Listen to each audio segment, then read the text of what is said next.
राधे राधे भक्तों।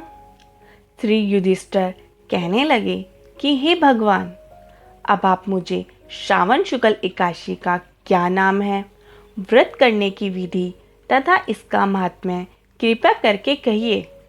मधुसूदन कहने लगे कि इस एकादशी का नाम पुत्रदा एकादशी है। इस एकादशी को पवित्रा एकादशी भी कहा जाता है। पुत्रदा एकादशी व्रत करने वाले व्यक्ति को पूजा के बाद श्रावण पुत्रदा एकादशी व्रत की कथा जरूर सुननी चाहिए।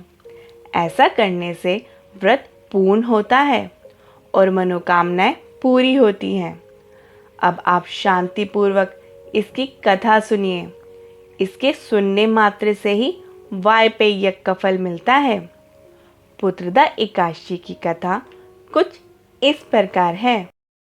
द्वापर युग के आरंभ में महिषीमती नाम की एक नगरी थी, जिसमें महीजीत नाम का राजा राज्य करता था। लेकिन पुत्रहीन होने के कारण राजा को राज्य सुखदायक नहीं लगता था।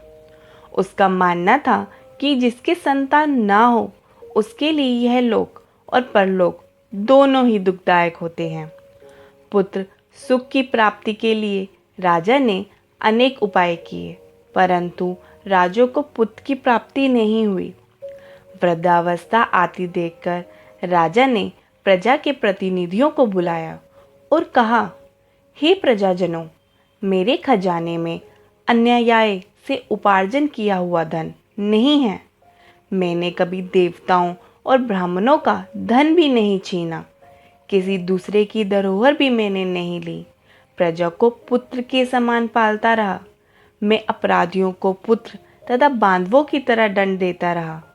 कभी किसी से घृणा नहीं की। सबको सम्मान माना है। सज्जनों की सदा पूजा करता हूँ।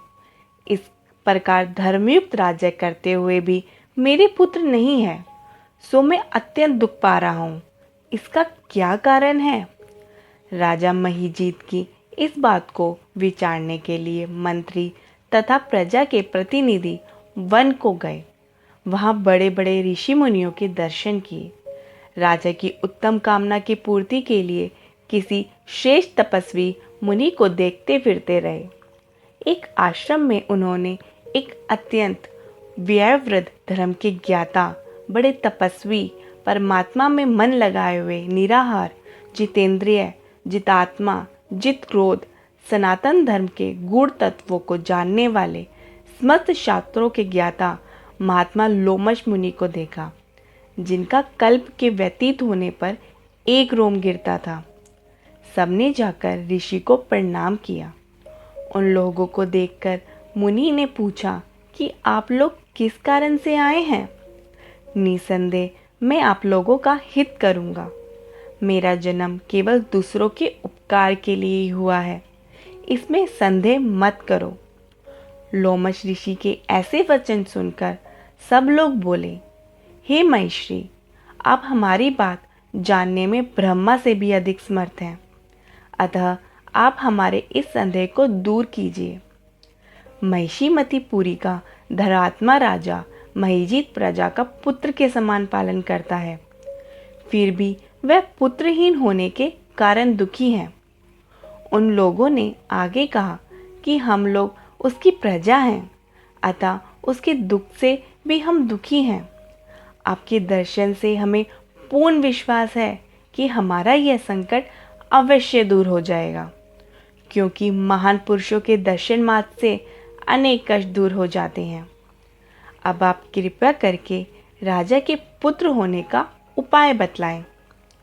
यह वार्ता सुनकर ऋषि ने थोड़ी देर के लिए नेत्र बंद किए और राजा के पूर्व जन्म का वृत्तांत जानकर कहने लगे कि यह राजा पूर्व जन्म में एक निर्धन वैश्य था।